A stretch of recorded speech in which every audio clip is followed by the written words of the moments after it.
Thank you, Chairman and Ranking Member. Thank you to all the members and all the testifiers for your commitment to this issue. Mr. Vogel,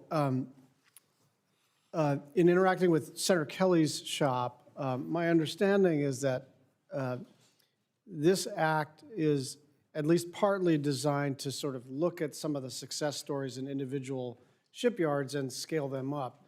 Just for the record, can you tell us what is going right in the Philly shipyard and how we can sort of replicate that across the country? Yeah, thank you, Senator. So much has gone well with the National Security Multi-Mission Vessel Program by removing those regulatory constraints that are in typical government shipbuilding. We awarded that contract to Philly Shipyard in April of 2020, right at the start of the COVID-19 impact. At that time, they had about 80 employees in the shipyard. Despite those challenges, we've been able to successfully deliver 3 of the 5 vessels on time, on budget. We've seen growth at 0.38% of the original budget. That's compared to often 20, 30, 40, multitude more percent in terms of growth. So I get it. So having the vessel construction manager fully integrated, we've been able to identify issues before they've really arisen.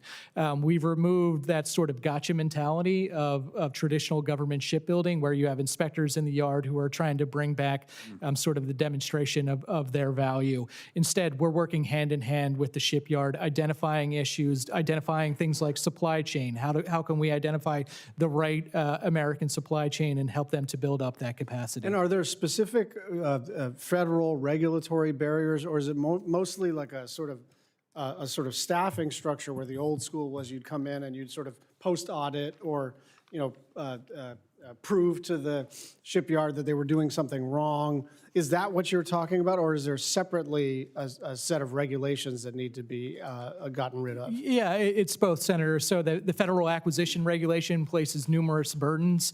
We've been able to reduce that by using a commercial model, minimizing the flow downs.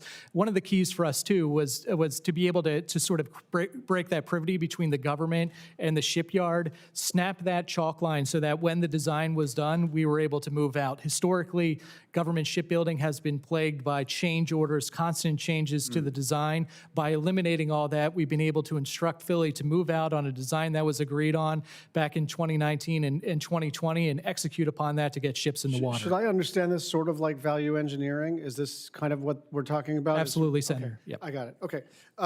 Mr. Paxton, just talk to me broadly about the workforce. I mean, if we send the demand signal, that's great, but as we've seen, markets are not perfect, and there are pipeline issues and retention issues. So how do we address that sort of concurrently with the other stuff that we're working to do? Yeah, thank you, Senator. I think our workforce is sometimes a reflection of kind of the boom and bust cycles we go through in shipbuilding, both commercial and government. When the work's there and we have that long series construction, our workforce knows they have a career in that shipyard, not a job. And so having the work, being able to plan, being able to hire up your workforce, that happens because you have that long run of work. I know it sounds simple, sir, but that's in these shipyards that are privately held and publicly traded. They're making investments based on the best information they have, and they can't keep a workforce employed if they see a strategic pause or a reduction in the work. Okay, got it. So you need to send a big demand signal to kind of establish a foundation for all this. What else?